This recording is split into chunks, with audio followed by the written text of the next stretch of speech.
Hari ini yang pertama ada Bapak Hilman. Assalamualaikum. Waalaikumsalam Bapak. Apa kabar Pak? Alhamdulillah sehat walafiat, Kang. Alhamdulillah sehat. Oke, selanjutnya Pak Amin. Ada Pak Amin? Ada, siap. Alhamdulillah sudah siap juga ya. Ya, Kang, siap. Oke. Allah. Mengingat waktu sudah lewat 7 menit, kita mulai saja untuk kajian pada siang hari ini. Bismillahirrahmanirrahim. Assalamualaikum warahmatullahi wabarakatuh. Waalaikumsalam warahmatullahi wabarakatuh. Salam sejahtera bagi kita semua. Om Swastiastu, Nama Budaya, Salam Kebajikan. Selamat datang kepada para peserta yang sudah hadir. Senang sekali pada hari ini saya Muhammad Sofyan Sidik dapat menemani teman-teman di acara spesial pada siang hari ini. Ya, kenapa spesial? Karena di acara inilah kita dapat mengkaji bersama terkait keterbukaan informasi dan sengketa informasi pemilu yang akan dipaparkan oleh narasumber-narasumber yang hebat-hebat. Ya, bukan hanya itu saja, di mana pengetahuan dan kecakapan untuk menggunakan media digital, alat-alat komunikasi, atau jaringan dalam menemukan, mengevaluasi, menggunakan, membuat informasi, dan memanfaatkan secara sehat, bijak, cerdas, cermat, tepat, dan yang terpenting adalah patuh hukum dalam rangka membina komunikasi dan interaksi dalam kehidupan sehari-hari. Ya, teman-teman sebelumnya, izinkan saya menyapa terlebih dahulu narasumber yang telah bergabung pada siang hari ini. Yang pertama, saya akan menyapa kepada narasumber Bapak Hilman SEMSI. Selamat siang, Bapak. Selamat siang, Kang. Selamat.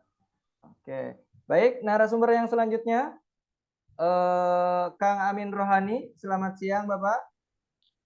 Siang, Kang Sofyan. Salam Kang sehat. Sofyan. Ya, semoga senantiasa sehat selalu ya, Kang ya.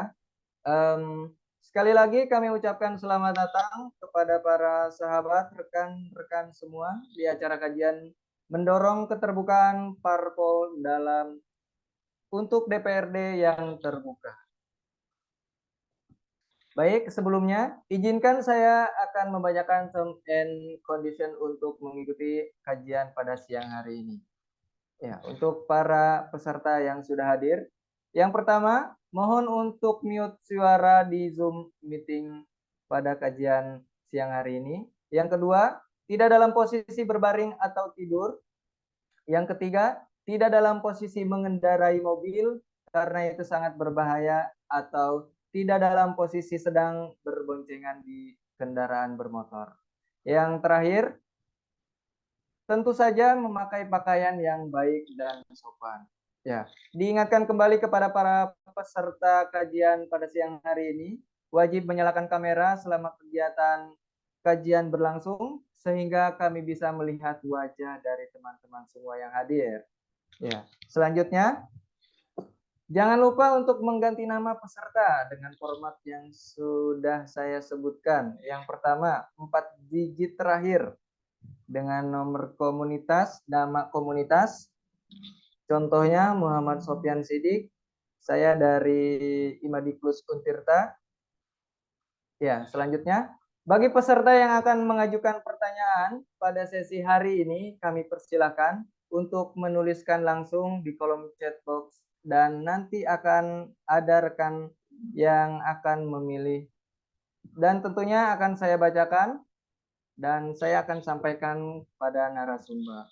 Baik, sebelum itu kita mulai acara, langkah baiknya kita berdoa terlebih dahulu, sekaligus juga mendoakan para pahlawan nasional Republik Indonesia yang telah berjuang demi kemerdekaan negara. Berdoa dimulai.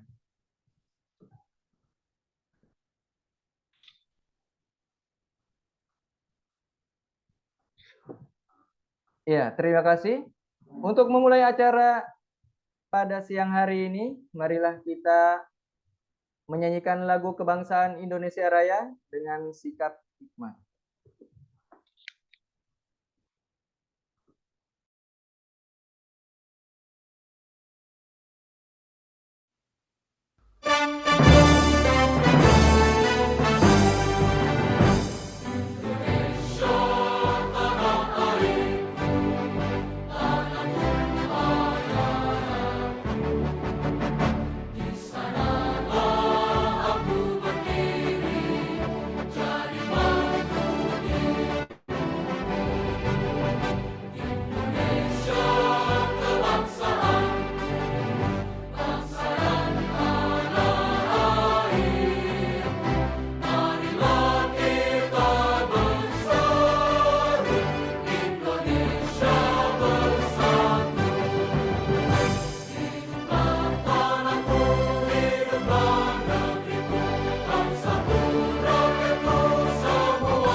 Ya, menyanyikan lagu Indonesia telah selesai. Acara selanjutnya kita memasuki acara inti. Tidak berlama-lama lagi, rupanya kedua narasumber sudah siap untuk membersamai kita. Langsung saja saya menuju ke narasumber yang pertama, yaitu Kang Amin Rohani. Beliau selaku Deputi Direktur Patiro Banten. Halo, selamat siang, Kang. Ya, siang. Assalamualaikum warahmatullahi wabarakatuh. Waalaikumsalam. Baik. Pasti rekan-rekan sudah gak sabar nih, karena narasumber sudah hadir di tengah-tengah kita. Langsung saja saya berikan waktunya kepada Kang Amin untuk memaparkan materinya. Dipersilahkan, Kang. Oke, baik. Terima kasih Kang Sofian, moderator yang sangat luar biasa. Pertama mungkin saya ingin sapa semuanya. Assalamualaikum warahmatullahi wabarakatuh. Salam sejahtera untuk kita semua. Saya juga ingin menyampaikan terima kasih dulu sebelum menyampaikan materi, karena saya merupakan bagian juga dari Patiro Banten atau pegiat Patiro Banten, khususnya kepada narasumber kita yang sudah hadir, yaitu Pak Hilman dari Komisioner Informasi Provinsi Banten. Terima kasih Pak. Salam kenal dan juga salam semangat untuk kajian kali ini. Yang kedua, saya ingin mengucapkan puji syukur bahwa kita bisa bertatap muka melalui virtual gitu ya. Meskipun ini kita ke sekian kalinya untuk melaksanakan kajian, dan alhamdulillah dari kajian ke kajian ini pesertanya mulai bertambah gitu ya. Awalnya memang kajian ini diperuntukkan untuk internal Patiro Banten, tapi seiring berjalannya kegiatan ini juga teman-teman di luar Patiro Banten juga bisa ikut terlibat. Semoga ini juga menjadi awal yang baik begitu untuk mendorong gitu ya isu keterbukaan informasi publik, atau setidaknya berkontribusi pada penyebaran informasi atau edukasi kepada masyarakat tentang Undang-Undang Keterbukaan Informasi Publik, yaitu Undang-Undang 14 tahun 2008. Baik, saya share sendiri saja mungkin ya Kang Sofian. Saya coba ingin mengawali diskusi kita ini pada beberapa hal-hal mendasar sebenarnya mengenai keterbukaan informasi publik yang masuk ke dalam aturan gitu ya, atau regulasi yang sudah dikeluarkan di Undang-Undang Keterbukaan Informasi Publik ataupun aturan-aturan turunannya, yang kaitannya dengan bagaimana kita bisa mendorong parpol ya, yang menjadi salah satu lembaga negara gitu ya, lembaga non negara ini bisa terbuka, dan juga DPRD sebagai lembaga negara juga bisa lebih terbuka dan informatif gitu. Baik, teman-teman semua, kemarin di kajian pertama itu kalau tidak salah nih ya, saya mendengar sebagian saja sebenarnya materi yang kemarin gitu ya, kita sudah sampai bagaimana mendorong keterbukaan informasi pada pemilu, karena memang di depan kita gitu, atau memang sudah berjalan tahapannya, memang ini ada pesta demokrasi gitu ya di Indonesia, yang merupakan satu event 5 tahunan gitu ya, untuk bagaimana kita melihat kembali pencapaian-pencapaian dan juga rel, apakah kita masih ke dalam visi misi gitu ya, atau cita-cita gitu ya, yang sudah dirumuskan oleh founding father kita gitu. Nah, kemarin kita coba mendorong bagaimana pemilu itu bisa terbuka, khususnya keterbukaan dalam pemilu gitu ya. Beberapa informasi yang mestinya harus dibuka dan diketahui publik sebagai sarana juga partisipasi publik dan pengawasan publik gitu.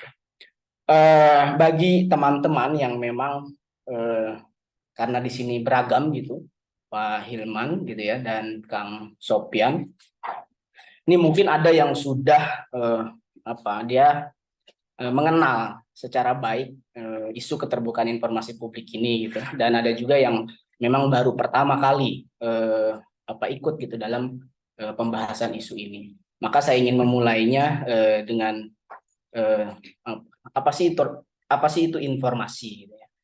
Kalau kita melihat di Undang-Undang KIP khususnya di awal-awal gitu ya, bahkan di pasal pertama ayat 1 itu disebutkan secara umum bahwa informasi yang kita tahu merupakan sebuah keterangan, pernyataan gitu kan, gagasan dan tanda-tanda yang itu mengandung nilai makna baik pesan gitu ya, yang yaitu merupakan juga data ataupun penjelasan gitu ya, yang bentuknya bermacam-macam, itu kemasannya bermacam-macam dengan format yang juga disesuaikan dengan perkembangan teknologi gitu.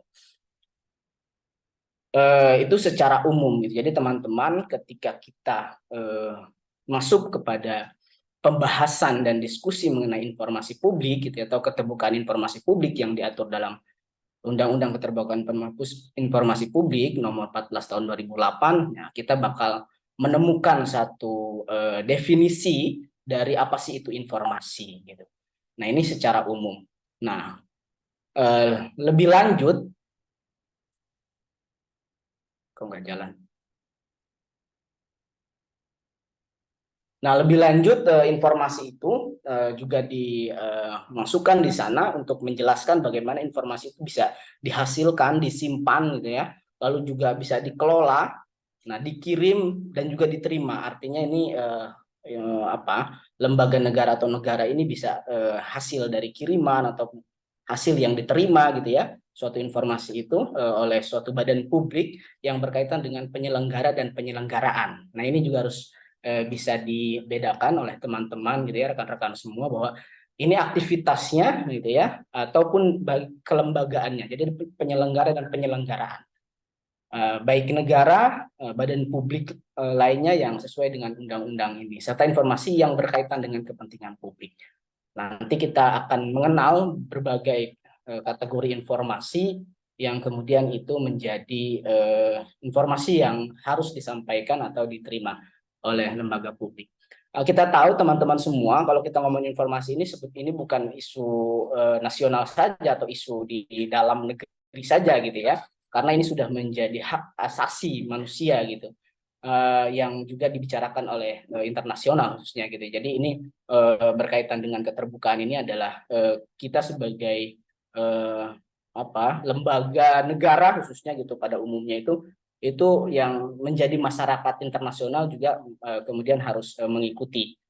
Jadi ketika kita percaya bahwa good governance atau pemerintahan yang baik itu dapat diciptakan dengan salah satu indikator atau fondasinya adalah transparansi dan keterbukaan gitu ya, maka kita harus mengamini atau menerima bahwa memang berbagai informasi itu menjadi hak asasi publik untuk mengundang partisipasi khususnya dalam pembangunan. Maka ketika Undang-Undang Keterbukaan Informasi Publik ini lahir, dalam konsiderannya kalau kita lihat bahwa memang itu sebagai diciptakan atau dikeluarkan walaupun telat ya, 2008 gitu ya.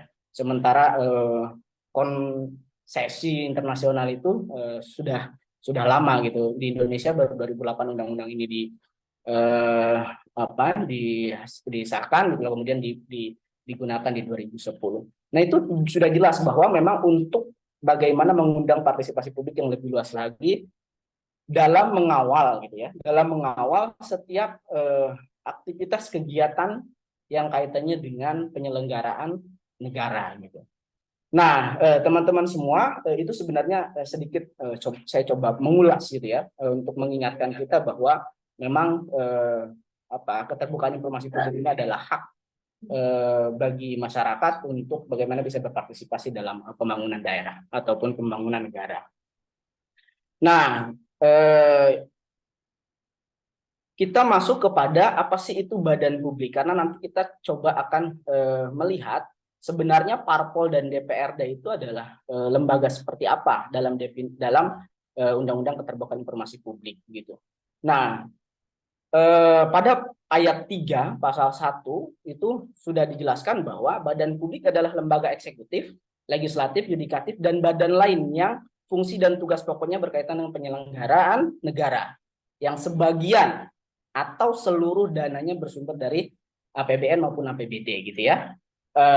Dan bisa sumbangan masyarakat maupun luar negeri. Jadi tidak terbatas pada APBN, APBD gitu ya, yang kemudian itu dihasilkan dari pajak, tapi juga sumbangan masyarakat secara langsung dan juga luar negeri itu sudah jelas di Undang-Undang KIP di pasal 1 ayat 3.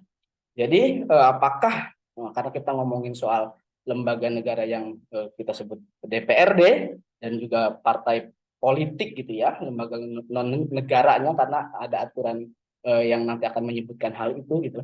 Nah, jadi badan publik ini ada eksekutif yang kita kenal dalam undang-undang pemerintah daerah. Eksekutif ini ya pemerintah gitu ya, yang melaksanakan yang tugasnya melaksanakan perencanaan dan mengeksekusi kegiatan-kegiatan program kegiatan-kegiatan kenegaraan gitu ya, kegiatan pemerintahan. Nah, legislatif ini adalah lembaga pengawasnya gitu, yang kemudian 3 fungsinya adalah legislasi, membuat undang-undang, kemudian juga membuat peraturan gitu, dan juga penganggaran. Ada lembaga yudikatif. Nah, kita tahulah lembaga-lembaga ini, dan di sini juga badan yang lainnya yang fungsi dan tugas pokoknya berkaitan dengan penyelenggaraan negara. Nah, sampai sini mungkin teman-teman bisa yang khususnya yang baru mengenal informasi ini gitu, atau baru mengenal isu ini, bisa membedakan, oh ini berarti badan publik itu ada eksekutif, legislatif, yudikatif, dan badan lainnya yang kemudian itu melakukan penyelenggaraan negara gitu ya. Nah, kita lebih melihat lagi sebenarnya posisi partai politik itu sendiri menjadi lembaga apa sih dalam struktur kenegaraan. Nah, ini kita bisa lihat di Perpres 1 tahun 2021, ini tentang SLIP ya, Standar Layanan Informasi Publik. Nah, di sana dibedakan antara badan publik negara dan juga selain badan publik negara. Nah, badan publik negara tadi legislatif, eksekutif, yudikatif, dan badan lain yang fungsi dan tugas pokoknya berkaitan dengan penyelenggaraan negara. Mungkin di sana ada lembaga-lembaga seperti ad hoc gitu ya, atau lembaga kuasi. Nah, itu juga masuk, itu yang baik sebagian dan seluruh dananya itu bersumber dari anggaran pendapatan dan belanja daerah maupun negara gitu ya. Mohon maaf ada kesalahan. Dan juga ada BUMN gitu ya. Di sana ada badan-badan usaha milik negara ataupun milik daerah yang dibentuk memang untuk mendapatkan penghasilan bagi suatu pemerintahan, baik lingkup itu nasional gitu ya, pemerintahan di Indonesia maupun Banten gitu ya, di daerah. Nah, selain itu ada selain badan publik negara. Nah, ini di sana disebutkan secara eksplisit bahwa ada organisasi non pemerintah. Nah, seperti mungkin kami gitu ya, sebagai lembaga yayasan Patiro Banten ini masuk kepada organisasi non pemerintah, dan juga lembaga-lembaga lainnya seperti lembaga filantropi, ada lembaga macam-macam gitu ya, dan di sana disebutkan partai politik. Maka ketika kita melihat aturan ini atau melihat ketentuan ini, partai politik merupakan lembaga selain badan publik negara yang masuk ke dalam lingkup yang akan diatur dan harus menerima gitu ya, harus menerima segala aturan, konsekuensi dan lain sebagainya di Undang-Undang Keterbukaan Informasi Publik ini, sehingga tidak menutup ada perbedaan antara lembaga publik negara dan lembaga selain publik negara gitu ya, atau lembaga non pemerintah atau partai politik. Semua asas, semua ketentuan, semua prinsip gitu, dan bahkan kita ngomongin soal informasi apa saja yang kemudian harus ada di lembaga partai politik dan juga DPRD gitu ya, yang apalagi DPRD yang memang masuk ke dalam lembaga publik negara, itu sama saja yang mesti kemudian diberikan informasinya kepada publik. Nah, kalau kita sedikit agak balik lagi kepada apa saja sih kategori informasi yang mesti diberikan kepada masyarakat gitu ya, atau informasi yang dibukakan kepada masyarakat atau yang tidak dibuka, artinya dikecualikan. Nah, kategorinya bisa kita lihat, gitu ya. Ada informasi itu yang serta merta, nah artinya diumumkannya secara serta merta, lalu kemudian ada informasi berkala. Nah, kita lihat nanti akan kategori-kategori ini, tapi mungkin sekilas saja karena beberapa juga teman-teman dan rekan-rekan sudah bisa mengklasifikasikan ini, gitu ya. Ada kemudian informasi tersedia setiap saat, dan informasi terbuka lainnya, ini informasi yang terbuka namun ini belum dikuasai, gitu ya, atau belum kalau kita sebut sih informasinya belum jadi, gitu, artinya perlu diolah, perlu dikumpulkan, gitu ya. Ada yang informasi yang kemudian ditutup. Nah, apa saja sih informasi? Nanti kita akan melihat perbedaannya ya. Karena kalau kita lihat di sini sengaja digariskan bagaimana semakin ke kanan semakin berdampak pada kehidupan publik. Artinya ketika kita ngomongin informasi serta-merta, maka ini kepentingan publiknya jauh lebih besar sehingga publik harus bisa cepat, gitu ya, mendapatkan informasi yang dibutuhkan itu. Nah, apa saja sih kategori informasi itu? Nah, ini sebenarnya sesuai dengan Undang-Undang KIP yang formalnya ini, gitu ya. Soal daftar informasi publik, itu kalau kita ngomongin informasi setiap saat, soal kebijakan, dokumen pendukung, keputusan, rencana proyek, perjanjian, dan seterusnya. Teman-teman bisa lihat sendiri. Dan kemudian ada informasi berkala ini, kuncinya adalah ketika kita ngomongin informasi berkala, bahwa di sana ada termin, ada reguler waktu yang kemudian informasi itu diterima masyarakat, gitu ya. Ada informasi kegiatan kinerja, informasi laporan keuangan. Ini kan reguler, artinya ada waktu-waktu tertentu, entah itu 1 hari sekali informasi itu muncul, lalu kemudian seminggu sekali, sebulan sekali, ataupun 1 tahun sekali, bahkan sampai 5 tahun sekali, dan seterusnya, gitu. Jadi memang ini informasi-informasi publik yang harus dan wajib diumumkan, gitu ya, secara berkala. Lalu kemudian informasi serta merta. Nah, ini cirinya adalah informasi yang dapat mengancam hajat hidup orang banyak dan ketertiban umum. Artinya ketika informasi ini tidak segera disampaikan kepada publik, nah maka ada konsekuensi yang akan diterima atau ada resiko yang akan menyebabkan kerugian bagi halayak, gitu ya, atau publik. Nah, dari sini mungkin kita bisa, kenapa saya coba tampilkan ini, kita akan melihat sebenarnya sejauh mana sih partai politik dan juga DPRD harus, gitu ya, membuat atau mengkategorikan informasi ini, apakah sama atau tidak. Nah, kira-kira begitu. Nah, ini sedikit kita singgung soal informasi yang dikecualikan, gitu ya, karena tadi ada kategori informasi yang dikecualikan. Walaupun di sini masih banyak sekali perdebatan, gitu, ketika ya publik ingin menerima informasi, masih saja, gitu ya, ada ketidaksinkronan pemahaman, gitu, walaupun memang harus diuji, gitu ya. Kadang-kadang karena belum ada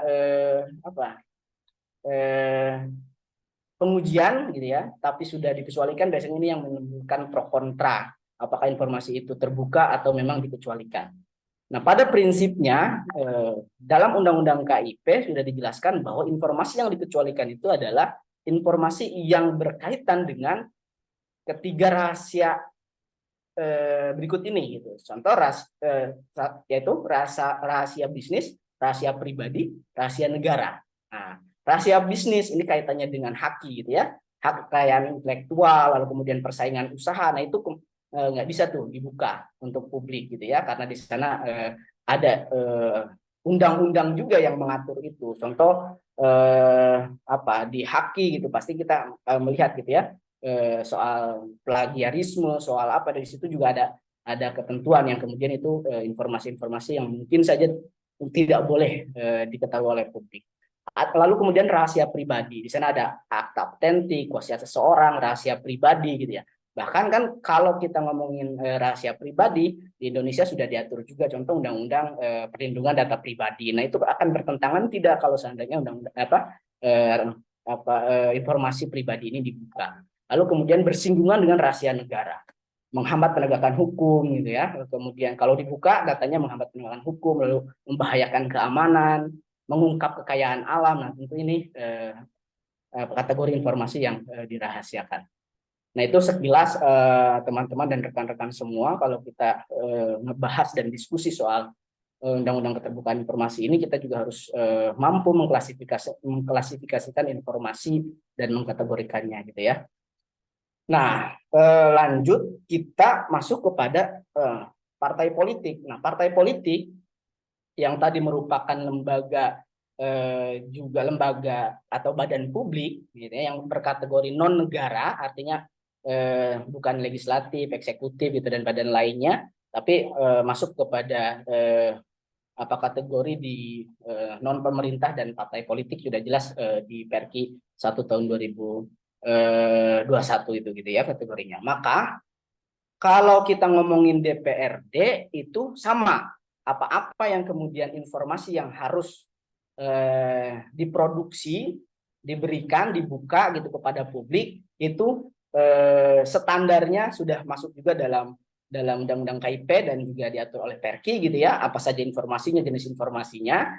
Nah, untuk partai politik pun sama, itu sudah secara standar formalnya sudah ada, meskipun tidak terbatas informasi itu hanya pada standar formal yang sudah ada dalam undang-undang atau ketentuan gitu ya. Nah, kalau yang sesuai dengan Perki ini disebutkan secara jelas di sana, contoh ada asas, ada tujuan, ada program umum, kegiatan partai politik gitu ya, bahkan susunan kepengurusan dan sebagainya. Itu adalah informasi-informasi yang mesti ada dan dapat diakses oleh publik atau sifatnya terbuka gitu ya, sifatnya terbuka dan publik bisa mengetahuinya. Nah, sampai kemudian ada mekanisme pengambilan keputusan partai gitu, itu disebutkan di sana, keputusan partai yang berasal dari muktamar, kongres, pokoknya aktivitas pengambilan keputusan juga di partai politik itu bisa dibuka kepada publik. Kenapa?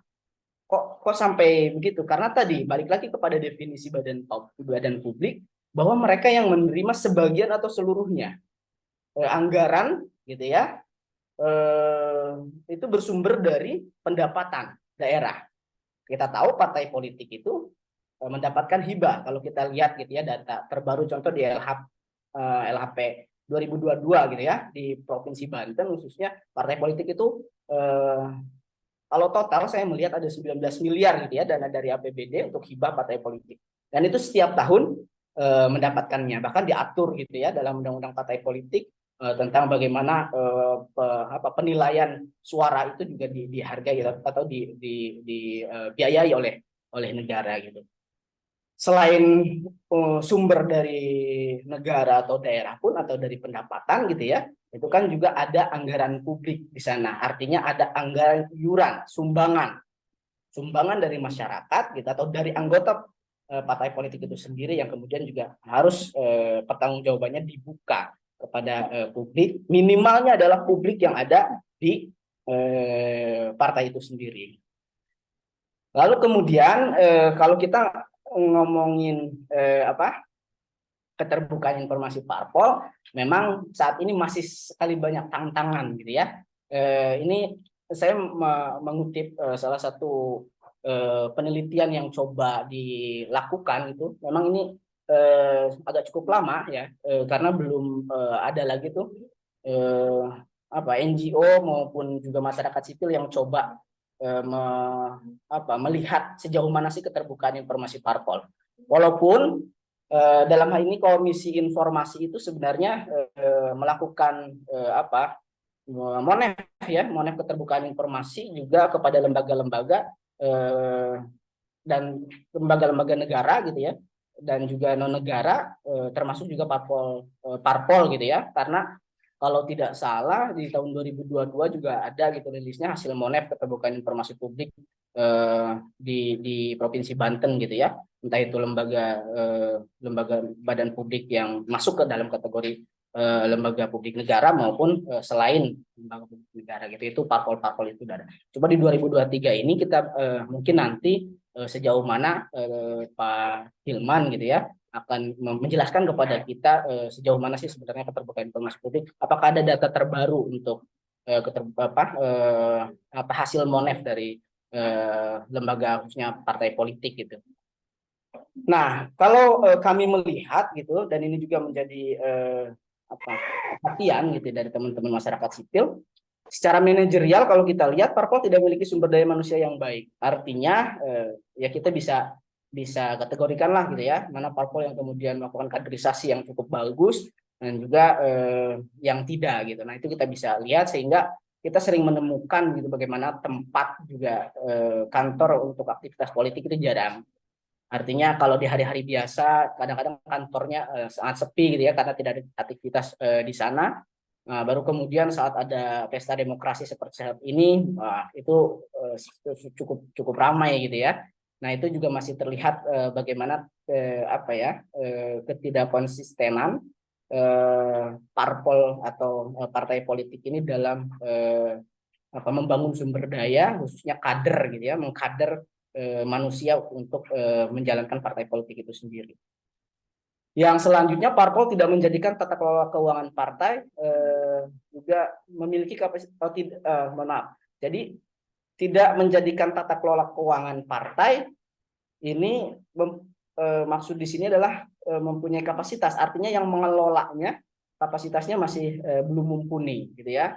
Karena kita tahu kadang-kadang hampir di seluruh partai politik itu yang menjadi pengelola keuangannya ya mohon maaf gitu, kebanyakan bukan orang yang ahli di bidang keuangan gitu ya, bukan dari akuntan gitu, tapi memang ya orang-orang yang kemudian mendirikan parpol itu sendiri. Artinya di sana harus ada pembenahan dan evaluasi bagi parpol itu dalam manajemen atau pengelolaan keuangan. Yang kemudian bisa tercermin dari laporan keuangan yang tidak dijadikan laporan sebagai tanggung jawab keterbukaan informasi parpol. Nah, ini ada kejadian menarik juga rekan-rekan semua, teman-teman, kalau tidak salah di tahun 2015-an gitu ya, teman-teman dari ICW gitu ya, dengan concern juga di Provinsi Banten melakukan survei atau uji akses gitu ya keterbukaan informasi parpol ini dengan melakukan permohonan informasi sampai kepada sengketa informasi.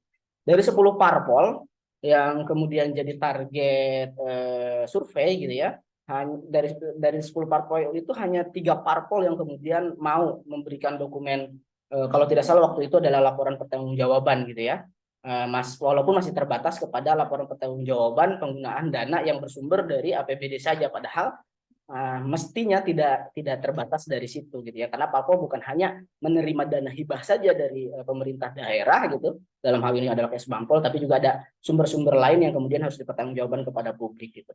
Jadi dari 10 parpol di Banten itu tahun 2000 sekitar 15-an ya kalau nggak salah, dan belum ada lagi tuh teman-teman masyarakat sipil yang saya tahu gitu, tapi mungkin teman-teman bisa melihat melakukan survei itu gitu ya, atau menguji sejauh mana sih. Tapi kalau Komisi Informasi itu sudah ada monefnya gitu ya, sudah ada monef keterbukaan informasi partai politik itu sendiri.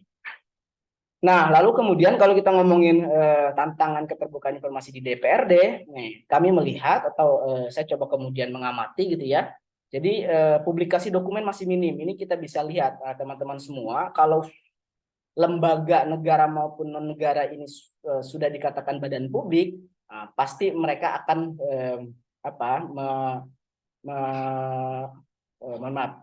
ada pengelola informasinya gitu ya. Kalau kita di undang-undang itu ada PPID gitu ya, disebutkan ada pejabat pengelola informasi dan dokumentasi. Jadi ada yang mengelola, mengurusi informasi itu. Kalau kita lihat websitenya juga bisa kita lihat gitu ya, publikasi dokumen ini masih minim. Kenapa? Karena di sana informasi berkala saja gitu ya, seperti mestinya kan Raperda itu kan menjadi informasi yang harus diupdate periodik gitu ya, apa saja sih Raperda yang akan dibahas dalam tahun ini. Nah, itu kadang-kadang jarang sekali diupdate. Soal naskah akademiknya apalagi gitu ya, risalah rapat dan seterusnya, yang kemudian menurut kami gitu, dan menurut pengamatan saya itu adalah informasi yang berkala yang mestinya harus diupdate dan diumumkan kepada publik. Nah, yang kedua ini DIP, Daftar Informasi Publik masih standar. Artinya masih terbatas pada ketentuan dan standar formal sesuai dengan undang-undang. Padahal informasi itu kan banyak ya, teman-teman dan rekan-rekan semua, yang kemudian masuk ke dalam 5 kategori tadi gitu ya, baik berkala, setiap saat, serta-merta, itu kan bisa diolah. Artinya apa sih yang menjadi kepentingan publik atau informasi apa yang dibutuhkan publik itu bisa kita improvisasi dengan tidak hanya terbatas pada informasi-informasi standar. Itu ya kayak model raperda atau naskah akademik, raperda gitu ya. Ini mungkin kan tidak secara spesifik dalam aturan atau undang-undang disebutkan dokumen-dokumen tersebut, tapi itu informasi yang memang diperlukan publik. Untuk apa? Untuk kemudian publik bisa berpartisipasi dalam pembangunan. Lalu yang ketiga, soal pemahaman keterbukaan informasi publik ini masih perlu ditingkatkan. Saya melihat di Setwan gitu ya, di informasi publik Setwan itu ada satu informasi yang menurut kami atau menurut pengamatan saya itu bukan informasi yang dikecualikan, dan saya juga belum melihat apakah ada hasil uji konsekuensi terhadap informasi tersebut atau tidak, tapi sudah muncul informasi yang dikecualikan. Padahal kalau kita melihat kembali lagi kepada Undang-Undang Terbuka Informasi Publik soal prinsip gitu ya, pada dasarnya semua informasi publik itu terbuka. Hanya ada informasi yang dikecualikan, artinya itu juga bersifat ketat dan terbatas. Perlu ada uji konsekuensi, perlu ada uji publik gitu ya, dan perlu ada uji undang-undang di sana gitu. Sehingga sifat informasi publik itu pada dasarnya adalah terbuka. Namun memang ada informasi-informasi yang dikecualikan. Jadi ketika pengecualian informasi itu tidak serta-merta informasi itu dikecualikan sesuai dengan pemahaman yang hanya sebatas ini informasi bisa, bahkan kalau persepsinya bisa mengancam atau bisa merugikan badan publik sendiri, itu salah, karena tidak ada klausul itu, karena informasi yang dirahasiakan itu tadi itu kan ya, soal rahasia negara, soal rahasia pribadi, dan juga rahasia bisnis. Nah itu kalau seandainya tidak bersinggungan dengan itu, dan kemudian ketika diuji konsekuensi tidak bersinggungan dengan ketentuan undang-undang lainnya, nah itu mestinya informasi itu dibuka. Nah saya melihat dalam lembaga negara, khususnya DPRD gitu ya, sebagai lembaga legislatif, walaupun ini ada sedikit mungkin ada diskusi panjang gitu, apakah lembaga DPRD provinsi ini adalah lembaga termasuk lembaga legislatif gitu. Kalau kita melihat undang-undang pemerintah daerah sih masih masuk lembaga legislatif, walaupun powernya tidak seperti DPR gitu ya, yang kemudian itu bisa berdebat panjang gitu soal keputusan-keputusan dan kebijakan-kebijakan. Nah, saya melihat masih butuh atau pemahaman ini masih perlu ditingkatkan gitu ya, karena masih tadi ada informasi yang dikecualikan yang mestinya itu tidak dikecualikan. Ini juga harus membutuhkan pemahaman yang komprehensif terhadap semua stakeholder yang ada di DPRD, khususnya Setwan. Lalu akses terhadap informasi masih sulit. Nah, pada akhirnya kami juga pernah melakukan uji gitu ya, uji akses gitu terhadap keputusan, kebijakan maupun produk-produk gitu ya, informasi yang sudah diolah oleh DPRD. Nah ini kadang-kadang kita masih disulitkan gitu ya, kadang-kadang dokumennya tidak ada gitu. Kami pernah meminta informasi kaitannya dengan pokok-pokok pikiran gitu. Pokok-pokok pikiran DPRD ini kan jelas gitu ya, ini adalah produk yang diolah, yang dihasilkan gitu ya, yang diciptakan oleh DPRD. Nah, tapi sekretariat DPRD waktu itu menjelaskan bahwa ini tidak kami kuasai ya. Ini kan aneh gitu. Bahkan kita diminta atau disarankan untuk kemudian di lembaga meminta informasi kepada pihak lainnya. Nah, karena kami tidak meneruskan gitu ya, ya sudah, karena ada ini juga sebenarnya hal yang salah ya sebenarnya. Karena kami sudah mendapatkannya terlebih dahulu gitu, akhirnya tidak kami teruskan proses permohonan informasi sesuai dengan ketentuan undang-undang. Nah, terakhir, dari berbagai tantangan gitu ya dan permasalahan tentang keterbukaan informasi khususnya di partai politik dan juga DPRD, nah kami dan saya ingin mengusulkan bahwa untuk mendorong itu kita mesti melakukan perbaikan dan pembenahan. Yang pertama khususnya ada pembenahan di struktur PPID. Nah ini kalau di parpol, ya, jarang sekali mungkin. Saya belum menemukan ada parpol yang kemudian memiliki struktur PPID-nya. Gitu. Ini bisa dikonfirmasi dan klarifikasi nanti sama Pak Hilman gitu ya. Adakah sudah ditetapkan bahwa ada PPID-nya atau belum gitu. Kalau untuk di DPRD tentunya sudah ada, hanya mungkin ada peningkatan sumber daya manusianya gitu ya, terkait dengan tadi soal pemahaman. Lalu pembenahan sarana pengelolaan dan pelayanan informasi. Nah ini beberapa lembaga lain selain DPRD pun gitu ya. Ini memang masih menjadi PR bersama bagaimana sarana pengelolaan dan pelayanan informasi ini. Apakah sudah ada media informasinya, sudah ada strukturnya, sudah ada SOP-nya dan lain sebagainya. Ya ini harus ditata lebih baik lagi. Yang tidak kalah penting soal penambahan arsiparis. Nah ini soal kearsipan ini ya kadang-kadang memang di lembaga-lembaga publik gitu ya, baik DPRD maupun yang lainnya, termasuk di parpol yang kadang-kadang tidak terlalu mementingkan soal arsiparis gitu ya, yang kemudian mengumpulkan arsip-arsip penting ketika pada akhirnya orang meminta informasi, informasinya tidak dikuasai karena sudah tidak ada gitu. Padahal ini sangat penting. Lalu perbaikan daftar informasi publik. Nah tadi di DPRD pun saya rasa untuk perbaikan daftar informasi publik ini penting gitu ya, untuk memperkaya informasi apa saja sih yang kemudian dibutuhkan, baik itu yang bersifat serta-merta, itu berkala, ataupun informasi yang tersedia setiap saat gitu ya. Ini harus di-update, harus terus di-update, karena itu juga bagian dari ketentuan gitu ya, minimal 6 bulan sekali itu di-update, tidak juga terbatas pada standar saja, standar formal gitu yang tercantum gitu, tapi ada informasi-informasi yang harus diimprovisasi dan menjadi kebutuhan bagi publik. Lalu ada redesign website DPR, harus lebih informatif gitu ya. Tadi bagaimana ketika daftar informasi publik itu sudah diperbaharui, maka saya rasa website DPRD bisa lebih informatif, sehingga informasi yang berkala itu juga bisa lebih banyak lagi disediakan untuk publik. Lalu membuat aplikasi sistem informasi legislasi, nah saya rasa ini penting gitu ya, kayak model Raperda, lalu pembahasan kebijakan-kebijakan itu mestinya bisa langsung menjadi tanggapan gitu, bukan malah kemudian itu ditunda-tunda gitu penyebaran informasinya, sehingga partisipasi publiknya minim gitu terhadap suatu pembuatan kebijakan. Maka saya mengusulkan dan kami mengusulkan ada nanti gitu ya, dari hasil kajian ini juga kita coba publikasi, artinya kita sampaikan kepada pihak-pihak terkait soal rekomendasi-rekomendasi ini gitu. Dan penting membuat aplikasi sistem informasi legislasi. Lalu lembaga juga atau DPRD parpol ini juga kampanye keberhasilan keterbukaan DPR kepada publik. Jadi memang ini penting juga gitu ya, ketika DPR-nya dipersepsikan memang DPR yang terbuka gitu, atau bahkan sudah open parlemen gitu ya. Teman-teman IPC itu dulu sempat juga gitu ya, ada bagaimana parlemen ini terbuka gitu. Maka saya rasa partisipasi publik di sana akan semakin bagus lagi, sehingga kebijakan gitu ya yang dihasilkan juga semakin baik lagi. Nah, saya sengaja merangkum gitu, baik itu untuk parpol tuh kaitannya dengan SDM mungkin itu masih relevan, lalu kemudian pembenahan sarana juga itu sama, penambahan arsiparis juga sama gitu ya.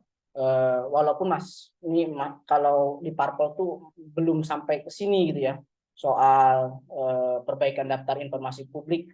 Nah, nggak tahu apakah teman-teman menemukan parpol yang sudah punya website baik gitu, yang kemudian sudah ada daftar informasi publiknya. Saya rasa itu masih belum ada ya di Provinsi Banten. Tapi mungkin saja saya salah, tapi saya lihat-lihat itu belum sampai ke sana gitu.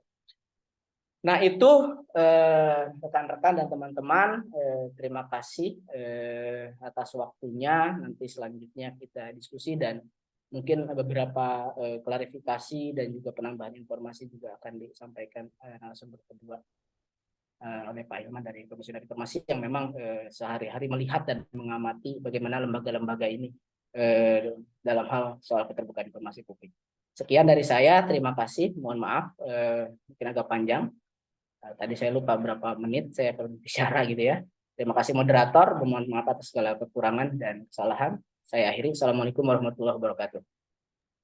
Waalaikumsalam warahmatullahi wabarakatuh. Baik, terima kasih pada Kang Amin yang sudah memberikan masukan tadi di akhir, ada rekomendasi yang tentunya akan dijawab langsung mungkin oleh Bapak Hilman selaku narasumber yang kedua.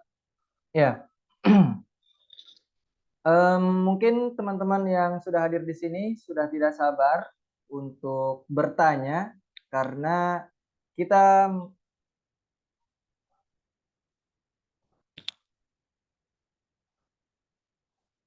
akan masuk ke sesi yang kedua, yaitu pemaparan narasumber yang kedua yang akan disampaikan oleh Bapak Hilman. Beliau merupakan Komisioner Komisi Informasi Provinsi Banten. Selamat siang, Bapak.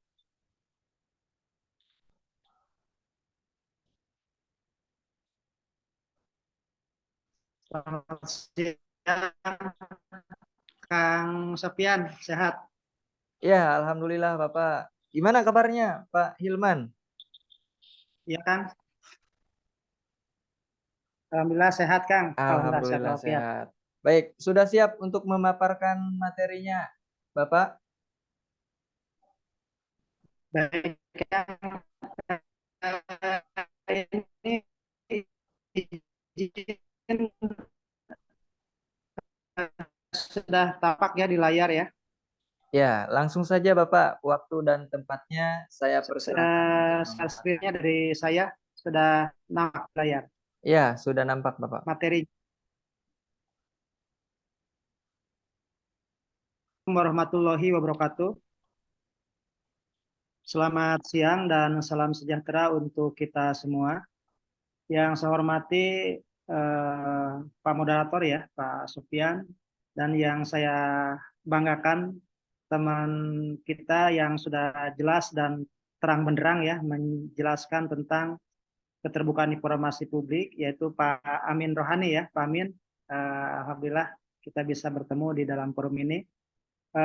Hadirin semua yang saya hormati. Izinkan saya mungkin secara singkat akan melihat dari tema hari ini itu dalam perspektif tentu secara kelembagaan ya, Komisi Informasi di Banten. Tema hari ini sangat menarik untuk kita dalami lebih dalam berkaitan dengan Parpol dan DPRD ya. Jadi Parpol dan DPRD itu tadi sudah dipaparkan secara jelas oleh Pak Amin bahwa itu merupakan badan publik ya yang tentu harus mempunyai komitmen yang sama untuk menjalankan atau mengimplementasikan Undang-Undang Nomor 14 Tahun 2008. Konstruksinya saya ingin coba melihat dalam konteks kekinian ya, bahwa sesungguhnya DPRD itu kan maksudnya DPRD itu kan lembaga ya. Di dalamnya itu ada perangkat-perangkat, kemudian juga ada sumber daya manusia dan juga sumber daya atau yang berkaitan dengan sarana prasarana. Nah, DPRD dalam konteks legislatif ya, itu memang merupakan produk politik yang berproses melalui tahapan demokrasi yang disebut dengan pemilu. Nah, oleh sebab itu maka instrumen yang bisa mengantarkan hal tersebut adalah lewat partai politik. Jadi dengan partai politik itulah maka ada ruang, ada sarana yang bisa mengantarkan seseorang menjadi anggota legislatif. Legislatif secara kelembagaan. Namun disitulah memang ada dua perspektif yang berbeda, di mana dalam konteks publik, dalam hal ini partai politik, itu memiliki apa namanya semacam saya mungkin tidak mengatakan kekebalan hukum ya dalam mengimplementasikan undang-undang ini, tapi lebih pada parpol politik itu lebih pada disibukkan gitu ya dalam konteks keterbukaan informasinya itu menjawab kebutuhan-kebutuhan konstituennya gitu ya. Artinya segmennya itu sebenarnya kalau parpol itu lebih pada bagaimana agar konstituennya itu dapat terpenuhi daripada informasi-informasi yang dikelola oleh parpol. Termasuk di situ caleg-caleg yang hari ini sedang mempersiapkan melalui DCS, karena dalam beberapa waktu ke depan akan menjadi DCT. Nah, teman-teman Pak Tiro, tentu hal ini saya melihat bahwa teman-teman Pak Tiro sangat konsen untuk menempatkan Undang-Undang 14 ini sesuai dengan fungsinya. Artinya ada penumpang gelap dalam Undang-Undang 14 ini, hal implementasinya, hal kasus tertentu. Nah, tapi kalau kita lihat konteksnya bahwa parpol itu sudah benar atau tidak. Nah, ini kan pertanyaan yang perlu dijawab. Jawabannya kan instrumennya harus terukur. Dengan cara seperti apa agar supaya dikatakan parpol itu terbuka terhadap informasi publik, itu instrumennya, alat ukurnya apa? Komisi Informasi dalam beberapa waktu terakhir ini, terutama di tahun 2000 sampai tahun 2022, telah mencoba melakukan monitoring dan evaluasi terhadap badan publik, di mana salah satu klaster badan publiknya adalah partai politik. Nah, sebenarnya capaiannya itu relatif belum maksimal ketika parpol itu dijadikan badan publik yang jadi peserta monitoring dan evaluasi. Tetapi paling tidak ini merupakan bagian daripada usaha tentang apa yang telah dilakukan atau sedang dilakukan atau akan dilakukan oleh partai politik ke depan. Karena sebagaimana yang saya sampaikan tadi, sesungguhnya partai politik bukan saja menjawab kebutuhan konstituennya, tapi bagaimana dari Sabang sampai Merauke bisa mampu menampilkan gitu kebutuhan-kebutuhan yang dibutuhkan berkaitan dengan parpol tersebut tadi ya, di masyarakat Indonesia di Sabang sampai Merauke. Iya, Kan mohon maaf tidak Bapak, ada salah ketika mohon maaf untuk PPT-nya tidak full terlihat, Pak. ya Pak, gimana? Iya, PPT yang muncul tidak terlihat full ini, Pak.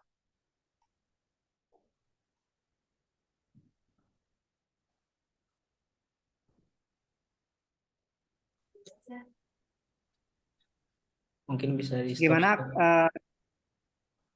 Mungkin bisa di stop share dulu, Pak. Kelihatan. Di share kembali. Kayaknya ini nggak full, Pak, PPT-nya. Nggak kelihatan. Muncul Kang.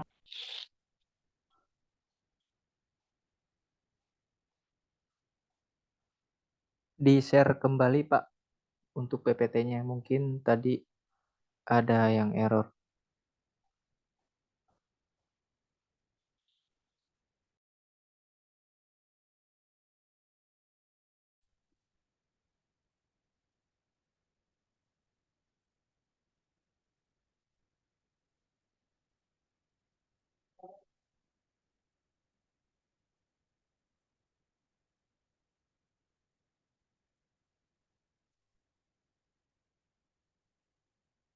Nampak tidak Kang? Masih belum, Bapak? Atau mungkin bisa saya bantu untuk share materinya?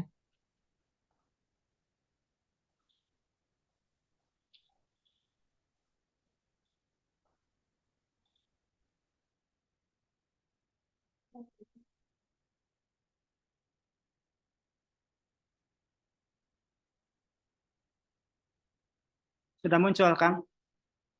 Sudah, Pak, sudah muncul. Jadi apa yang suara jelas juga ya Kang Sofyan ya. Iya, suara sudah jelas. Jadi poinnya adalah bahwa parpol tentu menjadi bagian tersendiri ya ketika bicara tentang bagaimana mendorong parpol dan DPRD itu agar supaya terbuka. Belajar dalam Monep tahun 2020 sampai tahun 2002, parpol memang kita libatkan dalam kegiatan monitoring dan evaluasi keterbukaan informasi publik.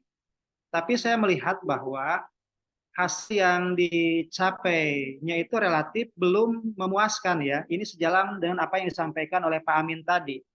Ya tentu hal ini terjadi bahwa pertama memang saya sepakati bahwa sumber daya manusia yang dimiliki oleh parpol itu ada semacam keterbatasan ya, atau konsentrasinya itu bukan pada wilayah-wilayah untuk bagaimana sarana prasarana di keterbukaan informasi publik itu dapat terpenuhi.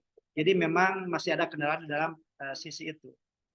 Nah, selanjutnya memang kalau kita lihat tren bahwa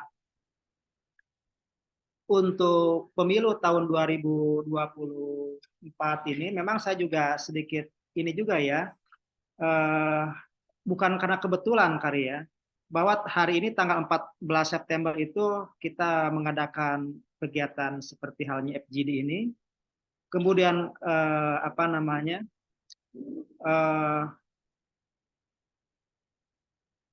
pemilu pun juga akan dilaksanakan pada tanggal 14 Februari tahun depan. Jadi sama-sama angka 14 ini muncul gitu ya. Nah, oleh sebab itu saya melihat bahwa DPRD dalam konteks legislatif itu memang memiliki peran tersendiri gitu ya. Karena praksi-praksi yang ada di DPRD itu kan memang kepanjangan tangan daripada parpol. Sehingga sesungguhnya harusnya ada simbiosis mutualisme itu. Ketika penguatan itu ada di tingkat parpol, dan parpol juga dilibatkan oleh Komisi Informasi untuk kegiatan Monep, kemudian DPRD-nya pun juga sama dilibatkan dalam kegiatan Monep. DPRD dalam konteks OPD ya, OPD di 39 OPD di Provinsi Banten, salah satunya adalah Sekretariat Dewan. Nah, di Sekretariat Dewan itu betul apa yang disampaikan oleh Pak Amin tadi, memiliki apa namanya yang disebut dengan pejabat pengolah informasi dan dokumentasi. Nah, saya lebih tertarik ke depan itu, Kang Sopian ya, dan teman-teman di Patiro, bahwa bagaimana kita menciptakan suasana kebatinan di parpol yang sekarang sedang punya hajat untuk bagaimana mengantarkan caleg-calegnya itu ke kursi legislatif, ya, itu memahami betul bagaimana Undang-Undang 14 tahun 2008 itu dipakai sebagai satu alat senjata untuk menciptakan ketenangan. Karena berdasarkan hasil kunjungan kerja kami ke parpol-parpol yang ada dan juga ke KPU Kabupaten Kota yang ada di Provinsi Banten itu, sesungguhnya secara psikologis yang namanya caleg itu inginnya menang, inginnya terpilih. Kemudian juga mereka ingin tidak ada masalah,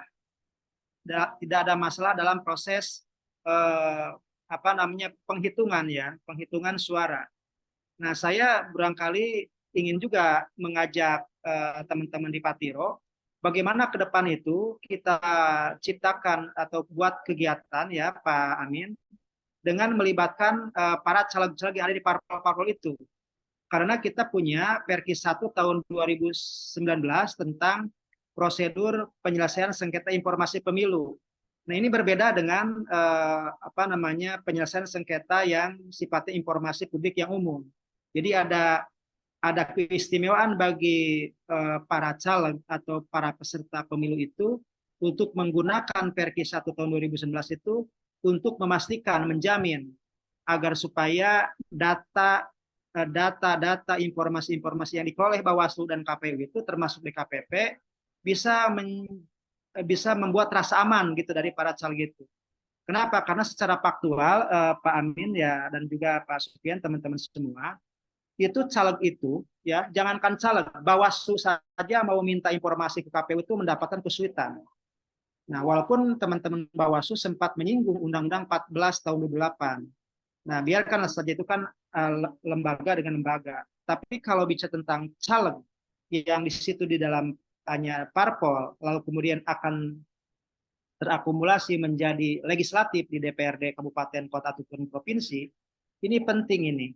Ada satu pemahaman yang komprehensif dengan Perki 1 tahun 2019. Bagaimana kita nih? Karena tapi jujur saja ini pekerjaan tidak sanggup dilakukan oleh Komisi Informasi ya. Karena caleg-caleg itu kan sangat banyak dan semua caleg itu ingin menang, ingin terpilih, ingin aman suaranya. Fungsinya mungkin kita coba bisa lihat sederhananya, misalnya teman-teman atau keluarga dari Pak Tiro ini ada yang menjadi caleg A misalnya.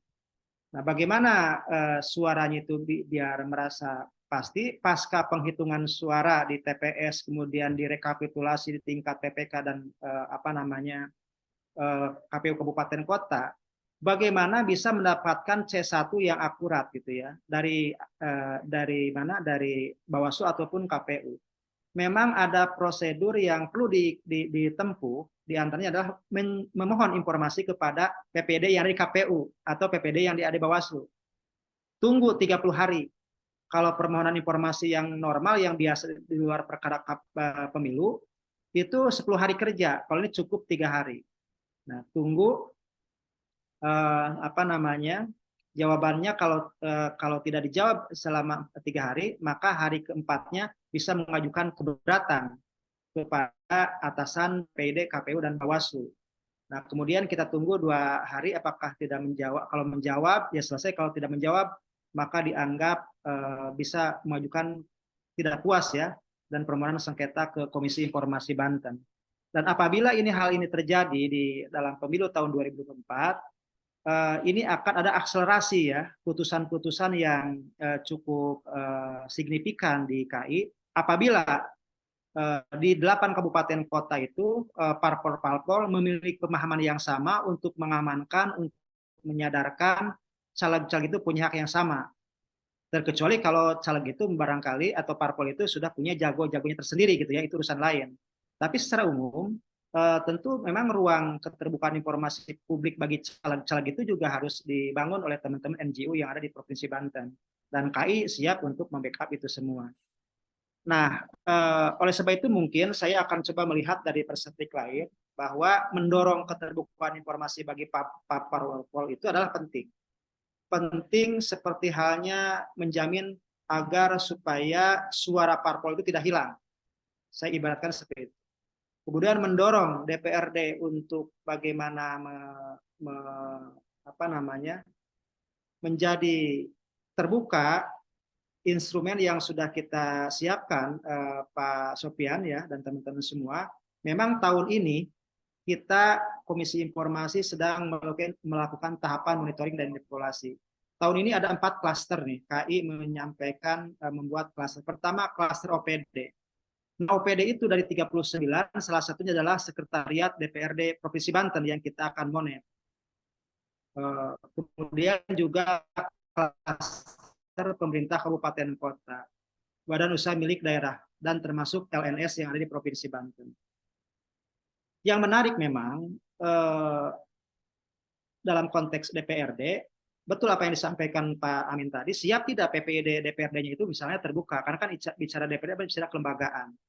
Nah, hari ini pun juga memang sedang KI disibukkan sidang yang berkaitan dengan sekretariat dewan, baik yang ada di kabupaten kota dan juga di provinsi. Jadi kalau teman-teman main ke Komisi Informasi, lihat daftar sidang, itu ada namanya agenda sidang antara pemohon melawan termohon. Termohon itu salah satu itu sekretariat dewan-dewan yang ada di kabupaten kota dan provinsi.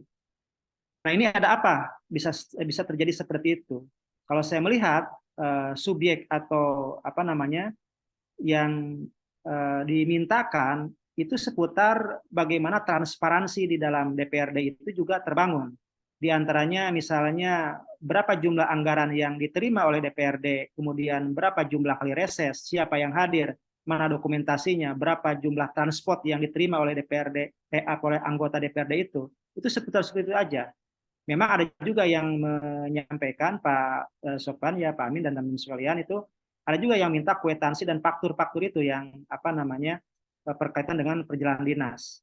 Nah, mungkin secara faktual ya, walaupun kasuistis, itu harus dijawab oleh teman-teman PPID. Kalau memang tadi, nah siapa yang mendorong?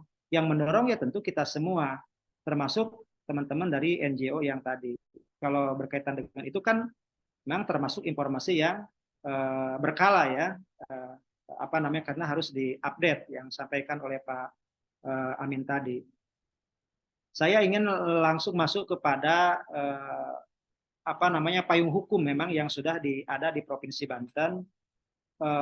Ya kalau bicara tentang dengan partai politik, mereka juga akan mengacu kepada PKPU dan Perbawaslu yang ada di ranah proses politik yang ada saat ini. Dan itu juga menjadi salah satu instrumen bagi kita semua untuk melihat dalam konteks ada nggak PKPU dan Perbawaslu tersebut itu irisannya dengan keterbukaan informasi publik agar parpol itu terbuka. Nah ini sedang kita coba lihat lebih dalam. Tetapi poinnya adalah bahwa saya ingin langsung ke sebuah catatan aja ya, Pak. Nanti kita boleh diskusi karena secara konseptual Pak Amin tadi juga sudah memaparkan. Saya melihat bahwa perlu adanya satu sinergitas ya informasi publik yang beririsan dengan bagaimana komitmen partai politik. Partai politik itu kan ada namanya ketua atau pengurusnya, ada pejabat-pejabatnya. Punya tidak komitmen dia untuk mendorong keterbukaan informasi publik. Kalau pemimpinnya saja tidak punya komitmen, ya tentu di bawahnya pun juga potensi akan mengikuti. Kemudian perlu namanya ada kolaborasi di antara semua stakeholder yang ada di Provinsi Banten. Kolaborasi dalam bentuk apa? Tentu ini kita bisa ciptakan dengan berbagai macam para pemangku kepentingan ya yang ada di Provinsi Banten agar supaya pimpinan badan publik di Parpol dan DPRD itu punya ritme yang sama, punya spirit yang sama. Lalu kemudian ini yang tidak kalah penting bagaimana menciptakan inovasi. Saya sepakat dengan apa yang disampaikan oleh Pak Amin tadi bahwa Parpol itu websitenya belum begitu sempurna ya, artinya jangan dikatakan sempurna, kira-kira belum mengarah kepada bagaimana memenuhi pasal 9, 10 dan 11 serta merta berkala dan setiap saat ya. Itu belum tuh, masih perlu ada namanya pendampingan khusus ya. Kemudian inovasi-inovasi apa yang kira-kira bisa mendorong parpol tersebut itu mendekatkan lembaga parpol dengan konstituen ataupun masyarakat yang lebih luas. Ini inovasi apa? Walaupun mungkin sekarang eranya era digital, banyak aplikasi-aplikasi, tapi konkretnya seperti apa? Nah ini kita belum lihat. Jadi hanya sebatas menggugurkan kewajiban pendaftaran caleg, kemudian diverifikasi, kemudian ditanya tentang sejauh mana kemampuan dan komitmen, mungkin tanda kutip, kapasitas, kemudian kapabilitas, dan saya katakan mungkin isi tas gitu ya, karena kalau mau caleg itu kan harus ada biaya yang harus dikeluarkan untuk barangkali mungkin kampanye dan lain sebagainya. Nah ini perlu adanya transparansi yang harus dibangun oleh parpol. Lalu kemudian bagi teman-teman di DPRD khususnya, kalau secara faktual ada permohonan sengketa yang diajukan ke Komisi Informasi, itu artinya apa? Itu artinya memang belum terbuka, belum siap untuk menjalankan Undang-Undang 14 tahun 2008. Nah, ini menjadi catatan kita semua. Poinnya adalah barangkali saya ke depan sih sebenarnya ingin mengajak juga kepada teman-teman Patiro bagaimana membangun salah satu mungkin kerjasama program kegiatan agar supaya parpol itu, terutama caleg-caleg itu yakin bahwa suaranya itu tidak akan dicuri, tidak akan hilang gitu ya, dengan adanya Undang-Undang 14 tahun 2008. Barangkali itu ya, Kang Amin sebagai pemantiknya, boleh nanti kita juga kalau waktunya cukup kita adakan semacam dialog ya dari pertemuan ini. Terima kasih Wassalamualaikum warahmatullahi wabarakatuh. Waalaikumsalam warahmatullahi wabarakatuh. Baik, kedua narasumber kita sudah memaparkan materinya. Kita beranjak ke sesi selanjutnya, ke sesi tanya jawab bagi para peserta yang ingin bertanya terkait apa yang sudah disampaikan oleh kedua narasumber kita. Saya persilakan.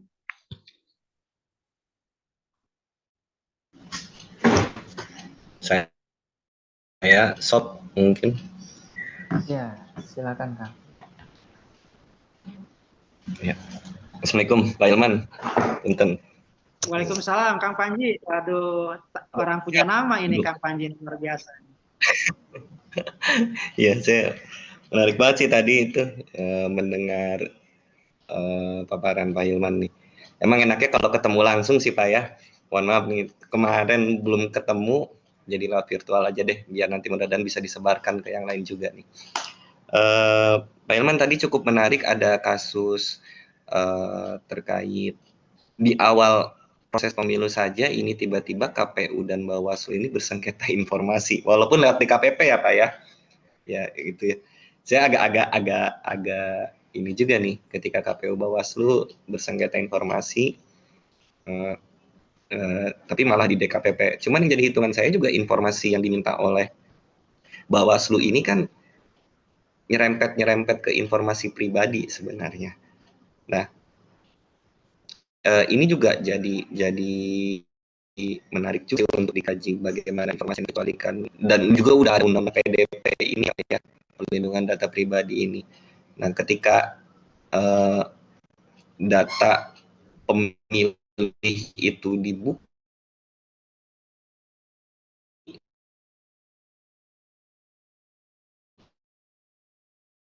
bagaimana sih sebenarnya kita ya sebagai pegiat ya, tapi kami sebagai pegiat lihat kasus ini, kasus informasi ini kan tapi bagaimana kalau sama apakah dalam masuk.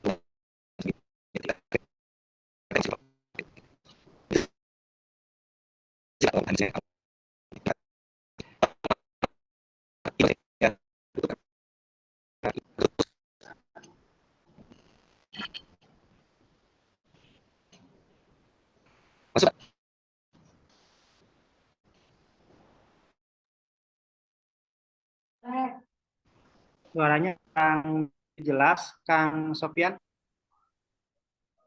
Iya Pak, suara dari Kang Panji kurang jelas.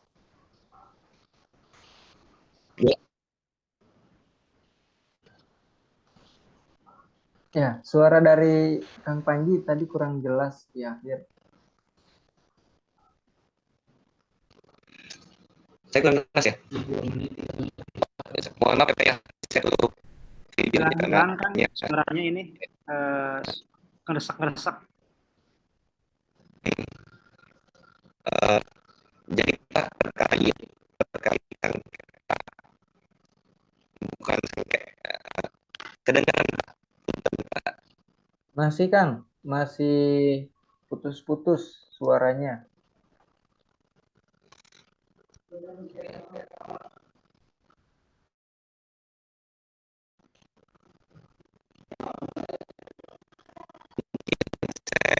lewat chat saja kali ya.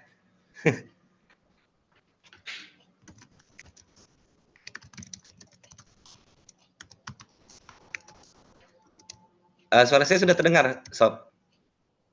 Ah, ya Kang, sudah terdengar. Oke, sudah lancar ya.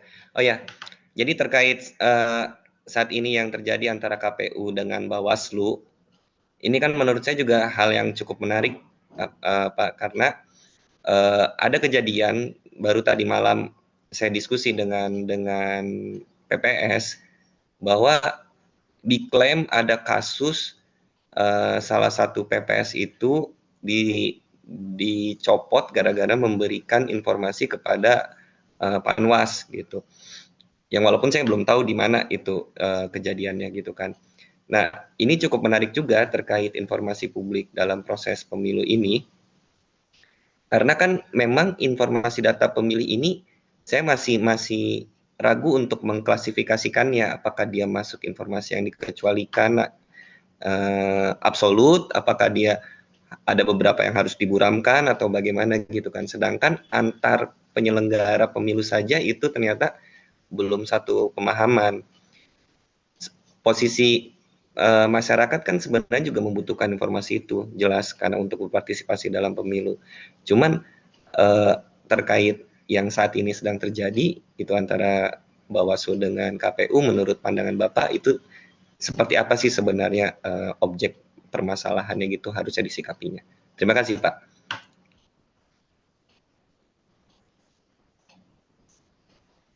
Jelas ya, Sob? Iya, jelas. Oke, terima kasih. Ya, Mungkin itu. mungkin langsung dijawab aja Bapak Pak Hilman untuk pertanyaan dari Kang Panji tadi. Baik, terima kasih Kang Panji. Ini kita harus segera ngopi darat ini. Penting sekali Kai dengan Pak Tiro untuk membangun. Ini ada Bu Martina ya, Teh Martina. Ya, ada. Ya. Terima kasih kemarin sudah kita libatkan di kegiatan IKIP ya. Indeks Keterbukaan Informasi Publik tingkat nasional. Walaupun Banten masih dalam urutan keberapa itu, ya, tapi paling tidak kita mencoba ikut berpartisipasi dalam Indeks Keterbukaan Informasi Publik yang diselenggarakan oleh KI Pusat. Kang Panji, memang ada satu hal yang dipahami bahwa keterbukaan informasi publik itu kan hak ya, hak itu melekat di antara para pihak yang di situ. Pertama, badan publik punya hak dan kewajiban. Kemudian juga pemohon pun juga sama punya hak dan kewajiban.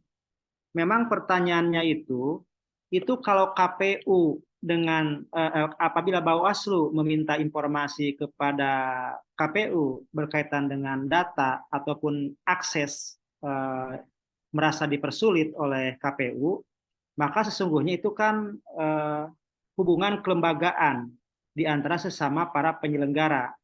Nah, hubungan kelembagaan itu kan idealnya simetris ya, artinya ada satu hubungan yang timbal balik saling melengkapi. Idealnya kan seperti itu.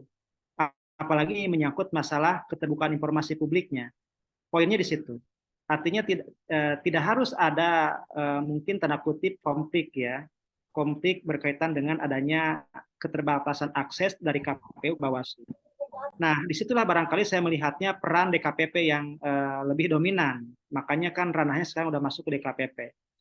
Tapi kalau kita lihat konteksnya berkaitan dengan data-data dan informasi yang dimintakan, itu kan bisa diklasifikasikan adalah informasi yang terbuka atau tertutup.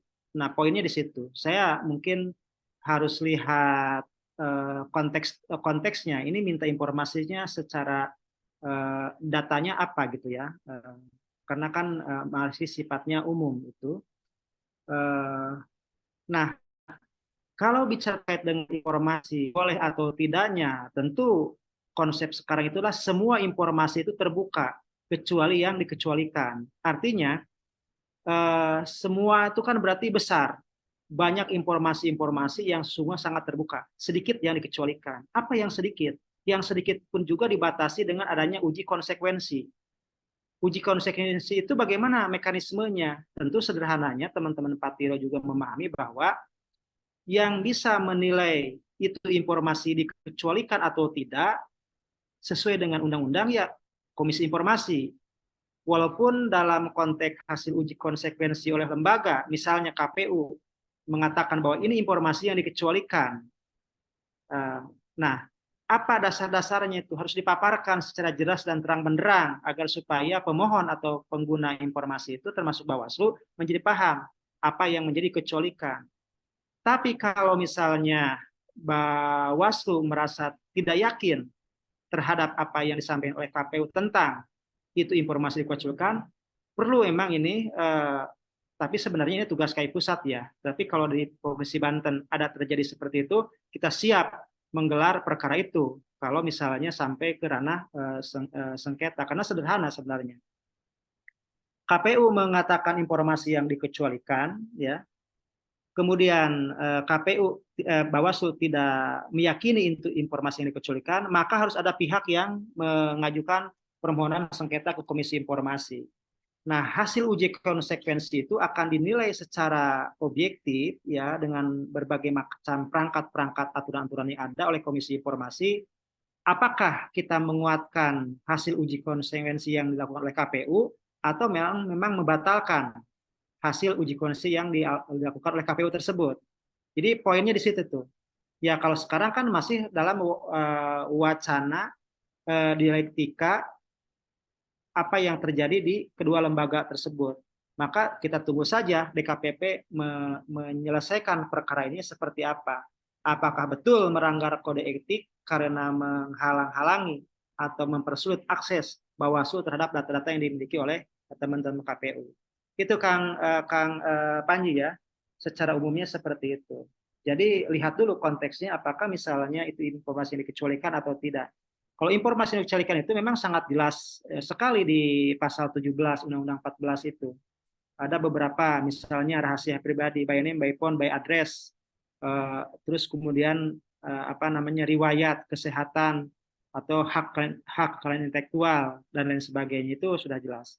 Kira-kira itu gambarannya teman-teman kita semua ya berkaitan dengan apa yang menjadi persoalan hari ini antara KPU dan Bawaslu. Itu Kang Pian. Ya, ada tambahan lagi mungkin dari Kang Amin atau dari Kang Panji sendiri belum merasa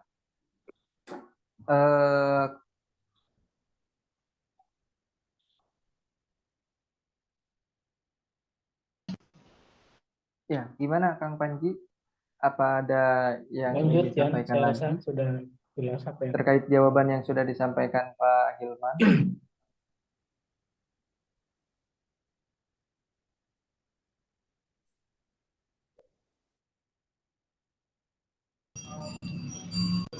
Ya sisa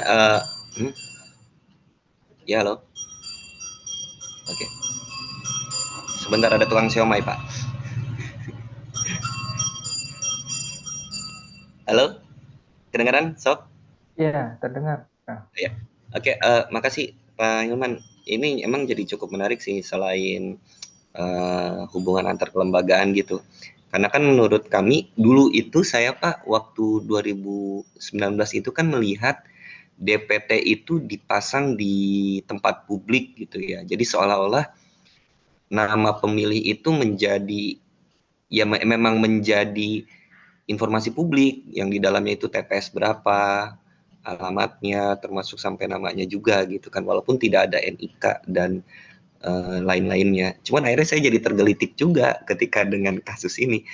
Apakah memang DPT itu jadi nggak boleh dibuka gitu ya? Apa kemarin kita salah gitu membuka DPT?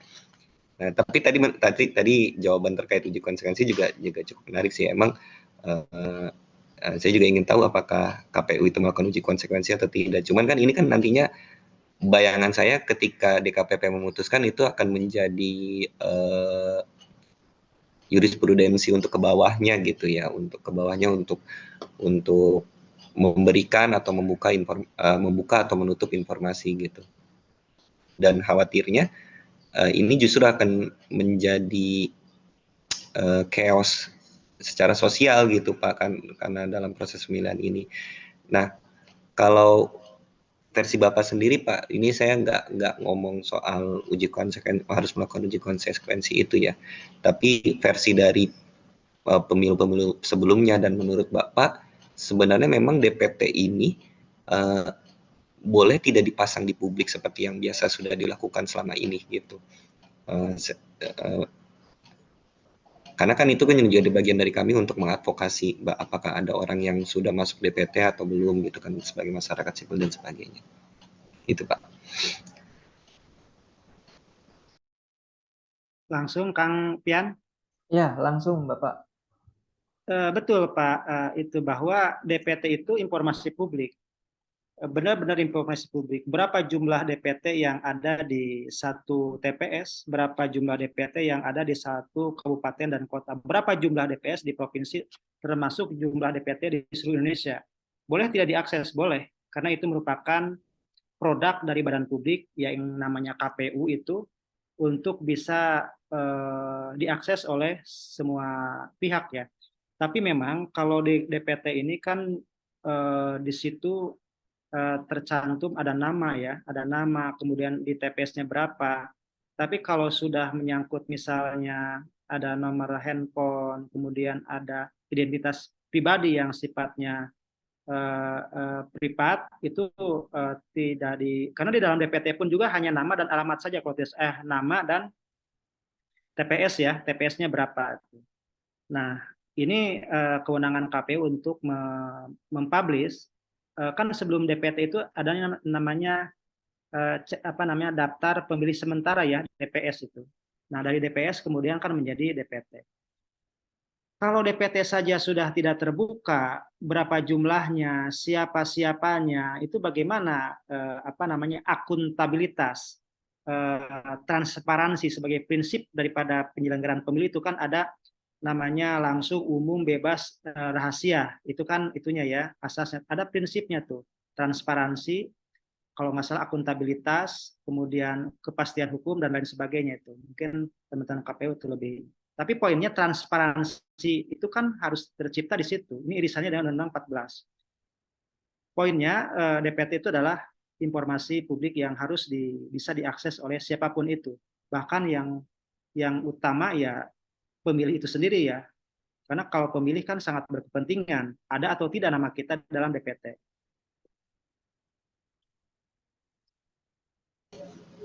Siap Pak, terima kasih Pak. Jadi menarik nih.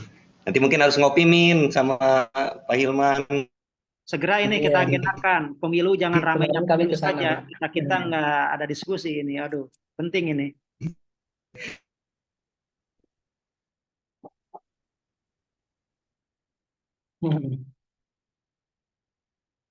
Siap. Ya, saya rasa cukup ya Kang Panji, untuk pertanyaannya sudah terjawab oleh Bapak Hilman. Atau mungkin ada tanggapan lain dari Kang Amin? Enggak sih, hanya sedikit paling menguatkan karena ya saya pernah di penyelenggara tingkat kecamatan 2 kali. Memang awal-awal itu kayak model DPT karena di sana ada informasi NIK tuh. Karena menarik sih ngomongin data pemilih itu sebenarnya per hari ini saja gitu. Itu teman-teman operator di kecamatan itu mengatakan bahwa kualitas data kami saat ini itu tidak lebih baik dari kualitas data yang 2019 gitu, karena saat ini peran capil itu tidak terlalu banyak terlibat karena sudah dihandle oleh Kemendagri.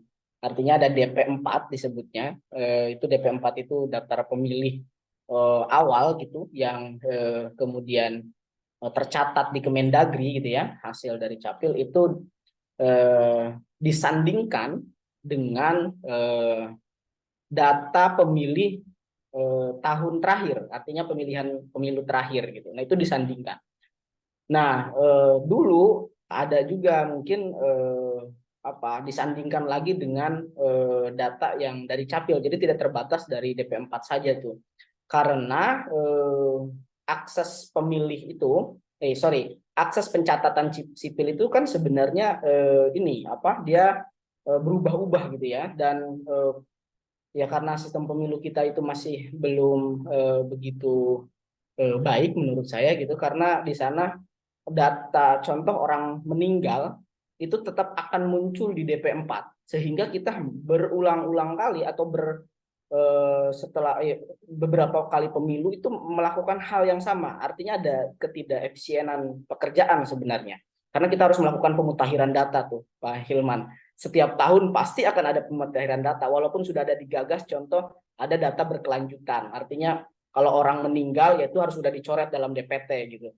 Ya, tapi sampai saat ini masih belum berjalan dengan baik tuh, sehingga orang meninggal itu karena jarang sekali masyarakat kita kan kalau meninggal itu jarang sekali ada yang lapor gitu dan dihapus dalam catatan sipilnya gitu, kecuali orang lahir gitu ya. Walaupun orang lahir juga kadang-kadang jarang juga membuat akte gitu. Nah, artinya pencatatan itu kan masih belum baik. Nah, itu berulang-ulang begitu terus gitu. Nah, balik lagi kepada poin apakah itu data dikecualikan atau tidak. Nah, dulu tuh sempat bahwa muncul nick-nya karena ingin melihat kualitas data. Bener nggak sih ini nick-nya gitu. Kadang-kadang para operator itu dia namanya nama orang kan tentu akan banyak yang sama gitu ya. Namanya Amin itu akan banyak sekali, yang membedakan itu biasanya nicknya itu sama atau tidak. Nah, biasanya tuh di situ tuh Bawaslu gitu atau Panwas ingin mengetahui bener nggak sih ini Amin yang nicknya sekian gitu. Jadi sempat juga tuh dibuka gitu. Walaupun pada akhirnya itu 4 angka atau 5 angka di belakang nick itu dibintangin karena itu merupakan informasi yang dikecualikan berkenaan dengan NIK gitu. Selebihnya hanya nama lalu kemudian juga alamat TPS gitu untuk meyakinkan bahwa pemilih itu berada dalam akses TPS yang memang tidak terlalu jauh dan partisipasi pemilih nanti di sana akan tinggi gitu. Situ sih. Itu tambahannya mungkin Kang Sopyan. Ya, terima kasih Kang Amin.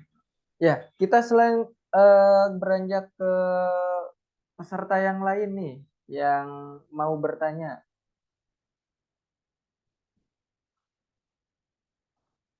Ya, di sini ada yang mau bertanya terkait keterbukaan informasi. Iya, Kang Sofyan, saya mau Ya, bertanya. silakan. Boleh? Boleh. Baik. Martina.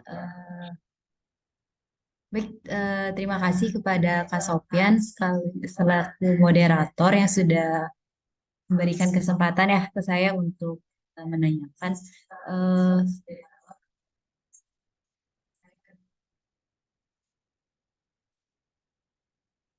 Oke, ini saya mau bertanya kepada Pak Hilman selaku dari KIP Banten. Bapak salam kenal. Saya yang kemarin juga hadir Pak di kegiatan FGD KIP juga gitu yang tempo lalu di bulan puasa hadir.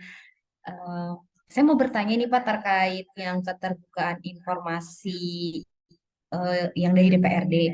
Mungkin bisa dipertegas mungkin Pak atau diperjelas secara ulang karena tadi saya sempat mendengar tapi agak ke distract dengan hal-hal yang lain. Mungkin nanti bisa dipertegas terkait ini keterbukaan informasi yang di DPRD karena kan tadi juga sudah disampaikan bahwa memang kita ada tantangannya itu ketika kita mau mengakses terhadap informasi kan masih sulit ya Pak ya.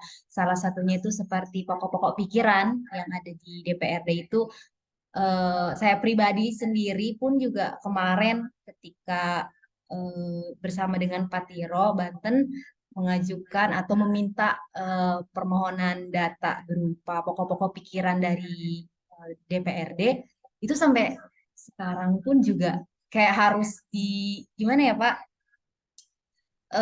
harus diberkuar-kuar dulu gitu tuh. Terus memang dari apa ya dari DPRD-nya pun juga secara apa ya namanya SOP-nya pun juga mereka saya melihatnya juga belum begitu paham ya gitu tuh. Ketika memang ada yang meminta permohonan data hanya berupa pokok-pokok pikiran, jadi mereka tuh kayak memperpanjang persoalannya gitu kan, apa segala macem gitu kan. Padahal kan ini data-data yang terkait pokok-pokok pikiran kan bukan data yang dikecualikan kan, kayak gitu. Dan publik pun juga memang harus tahu gitu kan, apa sih sebenarnya pokok-pokok pikiran dari fraksi yang ada di DPRD tersebut, seperti itu. Untuk sejauh ini Pak, dari KIP Banten sendiri, apakah memang sudah pernah melakukan apa ya namanya tuh, eh, bukan sosialisasi ya Pak, tapi lebih ke apa ya kayak kasus gitu Pak, kasus ketika memang ada pelaporan misalnya di DPRD itu itu seperti apa dan apakah memang ada punishment-nya khusus dari KIP Banten, apakah memang hanya sekedar hanya mengingatkan aja, hanya mendorong aja, ini ketika memang ada laporan ternyata ini merasa tidak puas, apakah hanya sebatas itu, apakah memang ada hal lain gitu loh Pak yang dilakukan untuk sejauh ini ya Pak ya dari KIP. Mungkin itu aja Pak dari saya. Terima kasih. Assalamualaikum warahmatullahi wabarakatuh. Waalaikumsalam warahmatullahi wabarakatuh. Kang Sofian, gimana? Langsung? Ya, langsung dijawab Bapak. Terima kasih untuk Teh Martina pertanyaannya. Langsung dijawab Pak. Terima kasih ya Teh Martina. Alhamdulillah dalam beberapa waktu terakhir kita sempat berinteraksi ya, partisipasi teman-teman Patiro dalam kegiatan IKIP, dan saya melihat Bu Martina punya komitmen yang sama dan juga pemahaman yang komprehensif berkaitan dengan apa yang menjadi tusinya KI dan agenda-agenda KI ya, baik nasional maupun di Provinsi Banten. Kalau kita lihat bahwa DPRD itu kan, tapi saya maksudnya DPRD Provinsi ini ya, yang dimaksud DPRD Provinsi. Jadi, dan memang hampir sama sesungguhnya dengan apa yang ada di DPRD Kabupaten Kota. Di dalam di DPRD Provinsi itu yang menjadi PPID-nya itu, yang menjadi PPID ya, menjadi PPID pelaksananya, itu kan salah satu kabag atau ya, kepala bagian, kalau nggak salah ke bagian humas. Kemudian atasan daripada kabag tersebut itu kan sesungguhnya sekretaris dewan. Sekretaris dewan itu adalah jabatan eselon 2 itu di mana pertanggungjawabannya secara struktural itu ke sekretaris daerah. Jadi ada persoalan yang cukup pelik ya, kalau saya melihat ya, cukup pelik karena dalam kasuisis permohonan informasi ke teman-teman di DPRD itu berujungnya ke Komisi Informasi gitu. Artinya ada sesuatu yang belum selesai, belum tuntas pengelolaan keterbukaan informasi publik di DPRD. Artinya penguatan sumber daya manusia tentang bagaimana menciptakan komitmen, kemudian kapasitasnya di PPID di DPRD itu perlu ke depan ditingkatkan agar supaya jalan akhir untuk menempuh sengketa di Komisi Informasi itu tidak terjadi gitu. Nah, inginnya selesai di tingkat permohonan informasi publik, begitu meminta langsung dikasih, atau kalau memang ada hal yang kurang begitu pas, mungkin bisa mengajukan keberatan. Nah, di saat keberatan pun juga langsung bisa selesai diselesaikan permohonan informasi publiknya. Pokok-pokok pikiran yang ada di dalam rancangan ataupun agenda pembahasan di DPRD sesungguhnya ini informasi publik. Artinya publik boleh mengetahui dengan cara mendengar, melihat, menyaksikan gitu ya, atau meminta dokumen itu jika dianggap perlu. Nah, apakah teman-teman Patiro itu menggunakan model seperti apa ketika mau minta data-data informasi yang berkaitan dengan dasar atau pokok-pokok pikiran tersebut? Karena sejatinya kebijakan publik itu kan diawali dari mulai perencanaan, kemudian implementasi, kemudian juga pengawasan dan seterusnya. Nah, proses-proses itu kan harus tergambar jelas agar publik juga dapat mengetahui. Kalau publik saja tidak mengetahui, kemudian suatu saat dampaknya berimplikasi terhadap publik, berarti ada yang salah di situ. Proses pembuatan perumusan kebijakan. Karena kan pokok-pokok pikiran itu bagian yang tidak terpisahkan dari kebijakan yang akan diambil di kemudian hari. Nah, oleh sebab itu maka standar operasional prosedur yang ada di DPRD ya di semua tingkatan perlu menjadi perhatian serius bagi kita semua agar supaya dia punya komitmen gitu.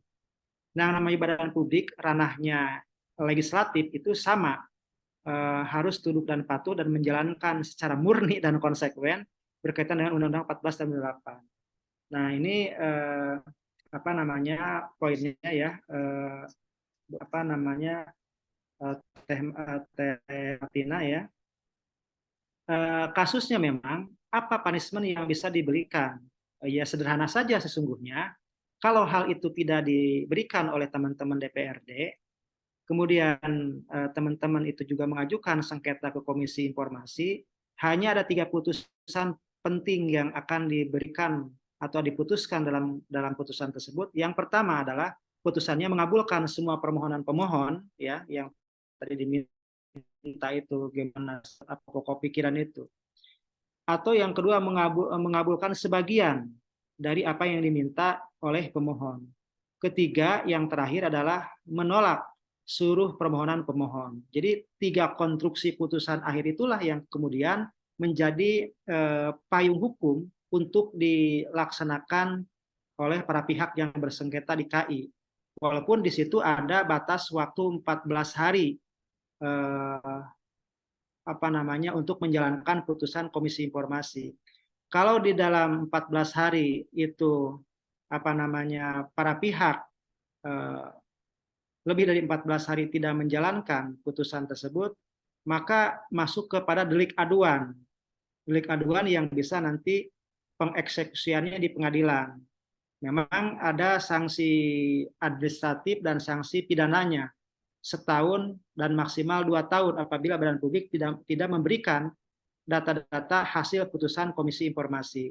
Nah, ini barangkali menjadi satu gambaran bagi kita semua berkaitan dengan pentingnya badan publik memperhatikan daripada pemohon informasi, termasuk dari teman-teman Patiro ya, yang memang dari sejarah Undang-Undang 14 tahun 2008 juga keterlibatan langsung maupun tidak langsung itu sudah jelas ada peran-peran Patiro di dalamnya.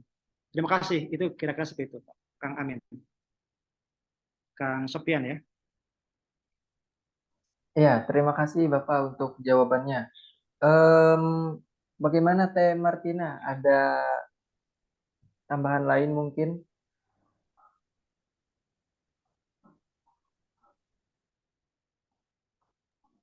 Cukup, Kang Sofyan, tadi apa yang sudah disampaikan oleh Pak Hilman sudah cukup kalau menurut saya. Eh, karena memang tadi ya, apalagi sekarang kan apa ya namanya, Banten kan sekarang sedang ada di proses RPJPD ya, kayak gitu. Makanya kemarin pun juga dari pusat pun juga, khususnya dari Kemendagri, ketika memang ada partai politik yang mau mencalonkan, itu baik dari untuk daerah, entah itu untuk pusat gitu ya, untuk wilayahnya, mereka juga perlu dilihat nih, dia tuh punya visi dan misinya sesuai tidak gitu loh, dengan RPJPD yang sudah apa ya, yang sudah ada gitu, yang sesuai dengan Indonesia Emas ya di 2045 seperti itu. Dan memang ini juga perlu kita dorong juga ya Pak ya, terkait keterbukaan informasi dari apa namanya, partai politik juga, khususnya tadi Pak untuk yang para calon-calon yang mau nyalek gitu kan. Kita perlu lihat juga apakah memang program yang mereka bawa itu relevan apa tidak. Seperti itu. Mungkin itu aja. Terima kasih. Ya, terima kasih kembali Teh Martina. Mungkin ke peserta yang lain atau ada tanggapan terlebih dahulu dari Kang Amin?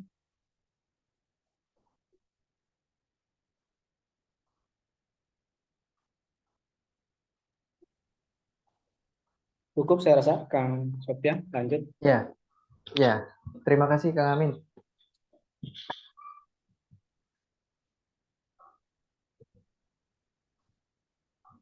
Ya, saya rasa tidak ada lagi yang ingin bertanya di sesi tanya jawab kali ini. Untuk itu saya akan bacakan kesimpulan dari kajian sore hari ini. Baik, keterbukaan informasi publik bertujuan menjamin dan melambangkan hak publik untuk mengakses informasi penyelenggaraan pemerintahan di semua lini dan di semua level birokrasi.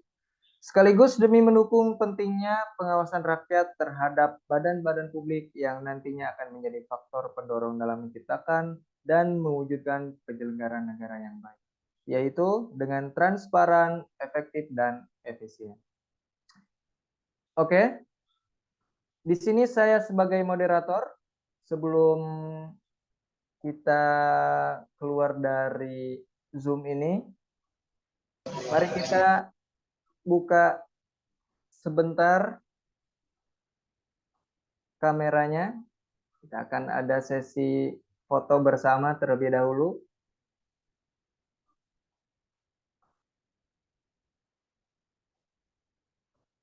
Ya, mohon dibantu Kang Amar untuk mendokumentasikan kajian hari ini. Oke, siap, masuk yang. Oke, sudah siap semuanya ya. Saya hitung 1, 2, 3. Oke, sekali lagi. 1, 2, 3. Oke, sudah Kang Sofyan. Ya, terima kasih Kang Amar. Selanjutnya, di sesi terakhir ini saya akan memberikan kesempatan kepada kedua narasumber untuk memberikan closing statement-nya. Baik, kita mulai dari Kang Amin Rohani terlebih dahulu untuk memberikan closing statement. Dipersilakan, Kang. Saya apa ya closing statement-nya? Ini saja bahwa memang banyak sekali lembaga negara gitu ya yang kesemuanya itu mesti memiliki komitmen yang sama dan senapas untuk menjalankan Undang-Undang Keterbukaan Informasi Publik ini. Dan kunci dari itu semua gitu itu adalah bagaimana lembaga publik mampu memahami itu, bahwa tata kelola yang baik itu atau good governance itu adalah ditopang atau fondasinya adalah open government atau transparansi. Nah, itu yang harus jadi pegangan untuk semuanya. Sehingga apa yang dicita-citakan kesejahteraan gitu ya, kemajuan, pembangunan untuk masyarakat dan seterusnya itu bisa tercapai. Itu saja, terima kasih. Assalamualaikum warahmatullahi wabarakatuh.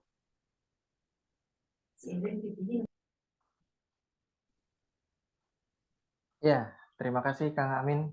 Selanjutnya, closing statement dari Bapak Hilman untuk menutup perjumpaan kita pada sore hari ini. Silakan Bapak.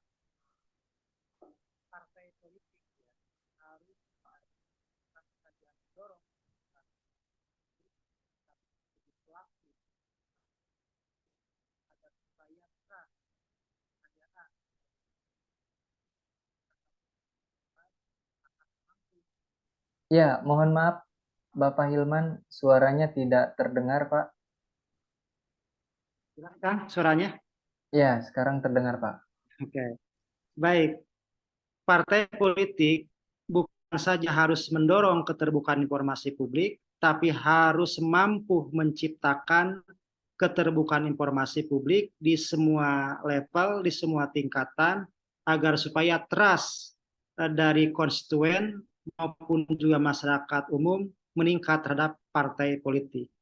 Kemudian untuk DPRD di semua tingkatan, kabupaten kota termasuk provinsi, harus benar-benar menjadi ladang aspirasi penyampaian keluh kesah masyarakat, tentu dengan mampu menampilkan jawaban informasi-informasi publik yang akurat dan juga terpercaya, karena hanya DPRD lah satu-satunya yang memiliki kewenangan menerima aspirasi dari masyarakat di Provinsi Banten khususnya. Jadi DPRD harus siap untuk terbuka. Terima kasih Kang Sofyan dan teman-teman yang lain ya, Pak Amin. Ya, sama-sama Bapak Hilman. Terima kasih untuk materi sore hari ini. Baik, kita ke penghujung acara. Saya ucapkan terima kasih kepada kedua narasumber dan rekan-rekan semua yang ada di Zoom sore hari ini. Saya ucapkan terima kasih sekali lagi. Dengan demikian, berakhir sudah seluruh rangkaian acara literasi digital yang diselenggarakan oleh Fatiro Banten. dengan tema kajian mendorong keterbukaan parpol dan DPRD yang terbuka. Semoga paparan dari kedua narasumber bisa diserap dan diimplementasikan dan di-sharing atau dibagikan kepada banyak orang. Saya Sopyan meminta maaf jika ada perilaku dan perkataan yang tidak berkenan. Mudah-mudahan kita bertemu lagi di acara berikutnya. Wassalamualaikum warahmatullahi wabarakatuh. Terima kasih Bapak. Makasih Pak Hilman, makasih banyak. Izin lab ya, karena ada Ya. kegiatan lain. Insya Allah main ke KI habis ini.